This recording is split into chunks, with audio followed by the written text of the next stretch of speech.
Wireless. So I'll probably touch on 3 topics before time's up. Social media, mobile computing and cloud. Okay? And again, if there's a takeaway from this session, I want you to think of an acronym that takes into account social media, mobile computing and cloud. And whether that's SOMO-CLO or CLO-MO-SO, whatever, those 3 things are going to be some of the biggest drivers in your business going forward. How do we harness it? How do we drive value? So, there's a gajillion different apps for an iPhone that you can get. Now, the power on your phone. You can control your music at home with it. You can navigate your car with it. I've got an app now that I can listen to radio anywhere around the world through digital streaming. So I was listening to Radio Nairobi the other night, bringing back memories of when I visited Kenya. The power of this stuff is amazing, cannot be ignored. The question is security. So when this technology first came out, it was quite insecure. People lost their jobs over it in terms of when they got the new iPhone 3 and they tried to synchronise it to their Outlook in the office, and it simply brought their organisation's systems servers down, okay, because of the amount of data that started getting transferred. That's all changed now. So whatever you've heard around security and mobile encryption and so forth, particularly with the iPhones, that's now changed. They've fixed a lot of the new adoption of technology that occurred with the iPhone 3. The iPhone 4 is much more secure, BlackBerry standard basically. And so if your employees are talking about whether you can get an iPhone in your business plan or so forth, and security was one of those topics, just research it a bit more because it has changed and you can open it up. That's all I'll say about that. In terms of confidentiality, privacy, data security, there are so many features and factors that you need to consider. An example is, if you ring a call centre and you plug in your credit card details, right? We've all done that, right? Yep. If your credit card gets stolen and that person wants to find out whether it's still a valid card because you haven't reported it, you know, they can dial up a call centre, plug in the details of the credit card and figure out whether a payment goes through. Right. Bet you didn't think of that before. So there are a myriad of different security risks and issues that our businesses face every day that we need to deal with. Now we can't deal with them all, we have to prioritise them, because if we worried about security for every dollar that we had, we'd run out of money. So it becomes that risk-value equation between how do we manage and protect data and so forth. We just need to be logical and sensible about it. But it does need to be a consideration, and it needs to be a consideration in how you architect your IT projects within your business. Because if there's no one on your project actually asking the questions about security, guaranteed you will have an issue. Now, if you think about Western Australia, you think about we're doing a lot of business in the Asian region, and there's a lot of big contracts being negotiated. There is, as a reality, industrial espionage occurring. Okay?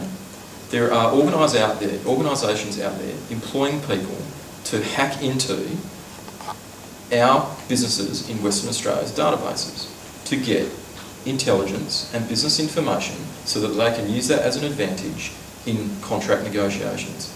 It is scary, it's alarming, but it's happening, right? So don't take it for granted, it's a real threat. Just need to ensure that any of your projects that are occurring right now ask the questions about security.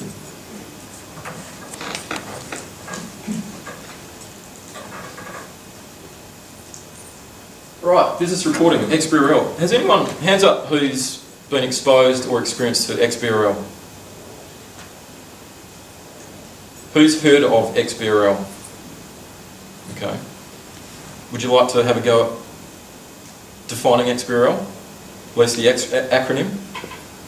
Don't know, but it's a common language that's going to be used for reporting purposes in the future, and governments are going to require you to use it. Correct. As I understand it. Correct. So think about an industrial analyst working for a stockbroking company that is attempting to do a comparison between an industry segment.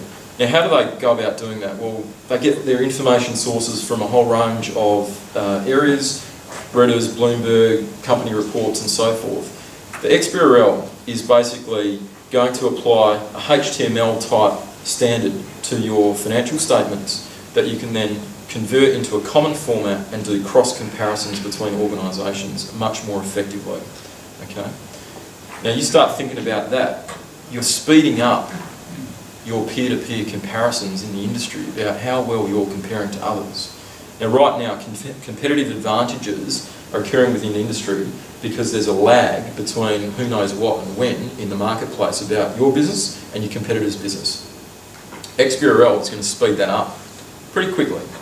Now, I'm not professing to explain any of that stuff on the board, but I'll refer you to that because it does exist. So it's pretty important stuff. The New South Wales government is taking it pretty serious. There are a number of projects over there that are looking into that. UK as well.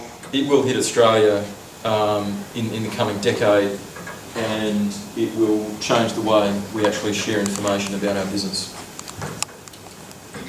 Right, so that was IT effectiveness. 10 down, 10 to go, and we've got about 20 minutes. So I just want to touch on agility and innovation now around IT. So we came up with 5 key topics that we'd like you to take away from this session, and I'll just quickly jump into those. So, IT agility. At the start of the segment, we talked about the interaction between business and IT. You've seen the hare and tortoise comparison. What we need to bear in mind around IT agility is asking those questions. What do we need to invest in? How do we optimise our capital spend, which is limited resource? How do we get the most out of our business in a changing environment? How do we ensure that the people on the projects are the right people to focus their minds and attention to implementing change from an information system level within your business? How do we generate and ensure that we've got the right information, the right financials, the right data, and supporting the decision makers to make rapid and quality and robust decisions? Now, IT agility is also about investing for the future. So when you look at how an organisation moves, and a bit like a school of fish, if there's an effect, it has a rippling effect, but that school of fish acts as one to navigate it. And so the ultimate way of thinking about IT agility is a little bit like a school of fish, where you can actually be adaptive and flexible and know how to harness the power. Now, I know that's quite a general and broad statement, but in a moment I'll go through some of the new applications and initiatives that can be harnessed within a business that helps you become a little bit more agile. Okay? If I go back to the Facebook example, Facebook, if you are, say, a self-employed person these days, you don't need to create your own website from scratch. You can create your website on Facebook. You can transact through Facebook. Okay? The infrastructure is all there. The security is all there. The application has already been built for you. You just need to customise it to what suits you and your needs as the customer of that information and data. The key takeaway to that now is around linking social media, mobile computing and cloud into one. And I'll talk about cloud in a moment.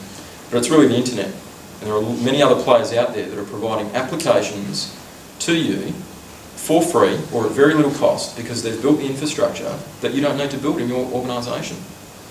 Now, the question you might ask is, well, is it secure? Can I rely on a third party who's hosting a server out in the Middle East somewhere or in California somewhere or Manila somewhere? You know, can I rely on that? Is that reliable for my business? So there's a little bit of overcoming that mindset to harness the power here. But IT agility comes back to no longer having to spend money on your own hardware, your servers, your systems, your data storage.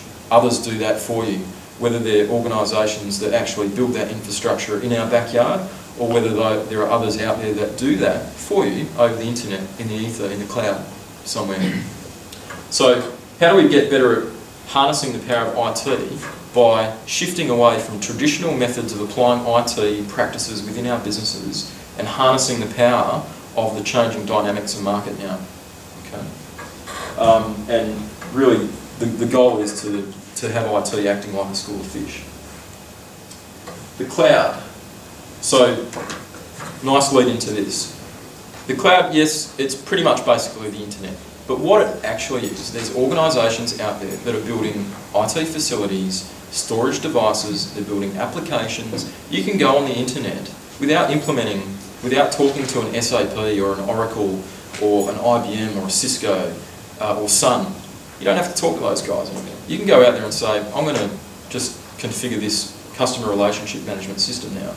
I'll do it half the time, half the cost, it's all there, and it may suit the needs of your business. So the traditional ways of implementing IT within businesses are now changing as well. And that's forcing those other players that have traditionally driven their businesses out of doing that traditional IT implementation. Here's the box, here's the disk with the application on it, here's the processes that we're going to change within your business, here's our cast of 300 people that are going to configure the system for you over the next 2 years, and with any luck we might go live with no problems, right? That model is changing, big time. So, cloud computing, how do we harness that within our business? It drives value, it drives flexibility, it drives agility. There are still some questions around trust that everyone has, but if you look at the research, there are satisfactory responses to that as well. Resonate? Scary? Excited? Okay. Let me give you some examples of cloud computing. Software as a service. So, customer relationship management. You can go onto rightnow.com, download an application, have that as your customer relationship management tool. Okay? So, kiss Oracle goodbye, kiss Siebel goodbye, whichever customer relationship management system you're using can be downloaded much quicker, better, cheaper and faster sometimes. It's not going to work for everyone, but this stuff is happening and it's real. ERPs, HR, the list goes on. Platforms, infrastructure, it's there. It's there, it's been created. Go have a look, do a search. Now, one thing, as a room of accountants, software as a service, just think about this. It can change the way you fund your capital projects, because software as a service can actually be considered OPEX, not CAPEX. So, if your CAPEX budget is pretty constrained and you have a real need, you can start looking at SaaS as an option through your OPEX budget that might solve a problem for you, particularly with your audit subcommittee or your finance director. Okay, something to think about. The accounting behind SaaS is very different to a typical IT implementation project around the tax law and the accounting treatment. The depreciation, OPEX versus CAPEX as well. I'll leave you with that one. Cloud computing, these are some of the questions to ask if you are thinking about it. So I think those questions are actually in your paper, so I won't go through these now, but certainly if you are seriously considering harnessing the power of cloud, get satisfactory responses to these questions. Software as a service, we've talked about that.